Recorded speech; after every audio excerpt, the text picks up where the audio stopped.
Welcome to Not Milk Never Milk. Subscribe if you're lactose intolerant. You start by verifying essentials. Check the cable and port LEDs because a dead cable mimics a bad adapter. Once done, boot to the OS and open Device Manager or Network Settings so you can inspect the adapter entry directly. You want the exact adapter name and any error code. Record the driver version shown. Why? Because identifying hardware and software states narrows fixes quickly. Next, disable Wi-Fi to force the system to use the LAN adapter for testing. Now focus on drivers and settings.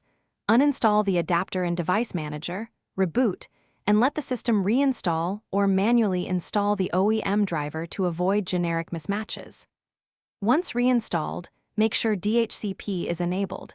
If DHCP fails, assign a temporary static IP in the correct subnet and set gateway/DNS to match the router. Also check link speed and duplex. Mismatches cause drops, then update any adapter firmware available. These steps resolve most software-level connectivity failures. Finish with hardware isolation and verification. Plug the adapter into another port or a different PC to confirm whether the adapter itself is faulty. Then run ping, ipconfig/ifconfig and traceroute to validate IP assignment and route. These tools show where packets stop. If results point to hardware failure, replace the adapter. Make sure power management settings aren't disabling it.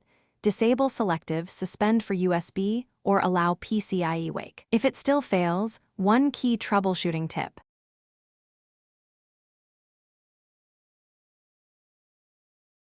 Thanks for watching. If this was helpful, leave a like and consider subscribing. See you next time.